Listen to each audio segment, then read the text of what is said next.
Hello friends, this video on electric charges and fields part 32 is brought to you by examfear.com. No more fear from exam. Please make sure that you have watched all the videos till part 31 before going ahead with part 32. Uniformly charged thin spherical shell. Now also remember that Gauss law is applicable only if the surface has some symmetry. For example, here in this case it is a spherical shell. So it is a symmetric geometrical figure, right? Symmetrical geometric figure. And also the charge is distributed uniformly. So let us suppose we need to calculate the electric field at some point P. Let us say this is some point P. We have to calculate the electric field here, and this spherical shell has charge uniformly distributed over it. So here also we will choose a Gaussian surface. So how do we choose a Gaussian surface? Since we have to calculate the field at this point, let us consider that Gaussian surface, and also this point P is at a distance r from the center of the sphere. This is the center of the sphere, and the point P is at a r distance from the center. We choose the Gaussian surface as a spherical surface taking O as the center, such that this point where we want to calculate the electric field lies on the circumference of that particular circle. So this line marked with yellow is our Gaussian surface. So this is a closed surface. Now Gauss law will apply to this surface, right? Okay. So also assume that the radius of the spherical shell, that is this radius, is denoted by capital R. So now according to Gauss theorem, we know that the total flux phi is given by E dot ds over the entire closed surface. So this will be equal to E dot n cap ds. Now if you see at any point the electric field, again it will be pointed outwards, so the electric field will be along this direction, right? And also the area vector, that is n cap, will also be along this direction, right? So we can say that theta is equal to 0 degree. Therefore E into integration of ds over the entire closed surface. So what is the entire surface of a sphere? It is nothing but 4 pi r square.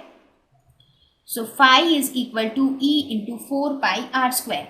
Now according to Gauss law, according to Gauss theorem, phi is equal to E into 4 pi r square. This thing should be equal to Q by epsilon naught, where Q is the total charge enclosed by this yellow sphere.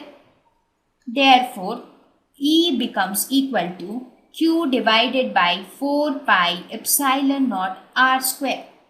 So this is the value of electric field for any outside point, for any point which is outside the thin spherical shell. That means this is the value of electric field at any point P. Now let us suppose, so this is the value of electric field for any outside point.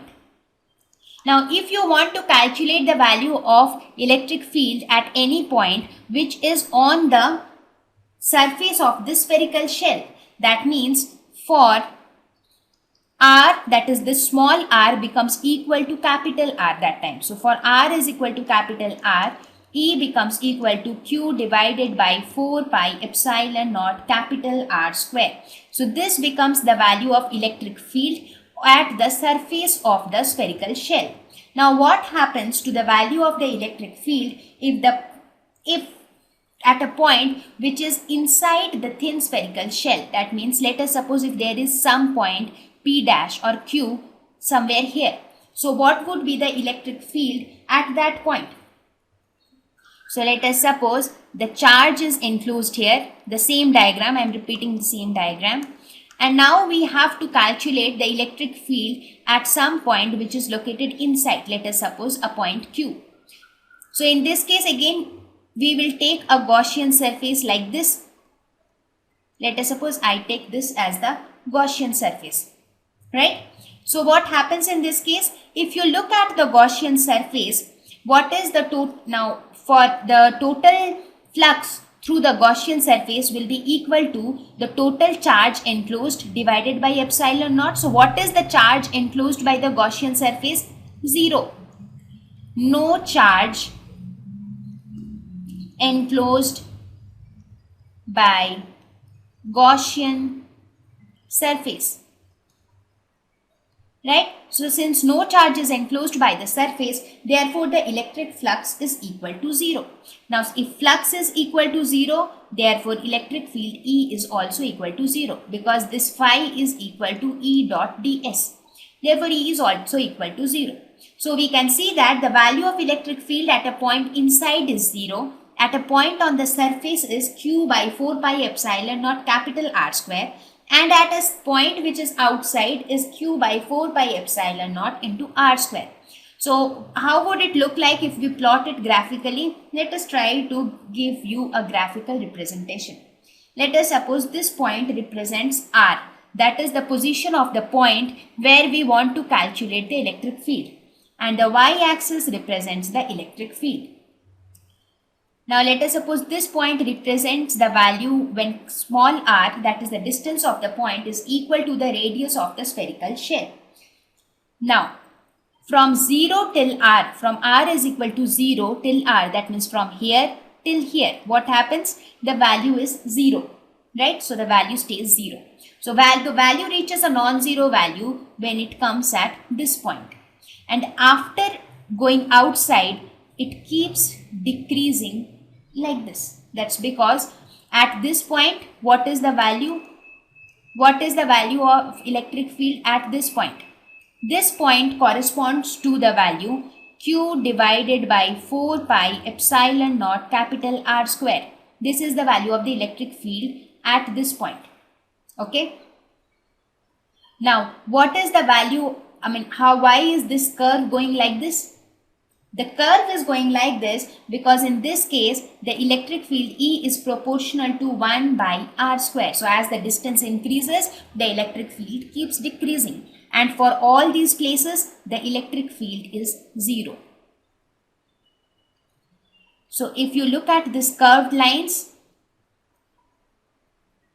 these curved lines basically represent the graph or the variation of electric field with distance for a spherical shell, right? So now you have seen that how is Gauss law helpful to evaluate electric fields for different conductors at different points. Now that we have also covered the last topic of this lesson, that is electric flux, let us solve a few problems on electric flux. Thank you. Please visit examfear.com to watch free educational videos, try free online tests, get the best quality study materials, study from the best tutors and mentors, and much more. Thank you once again.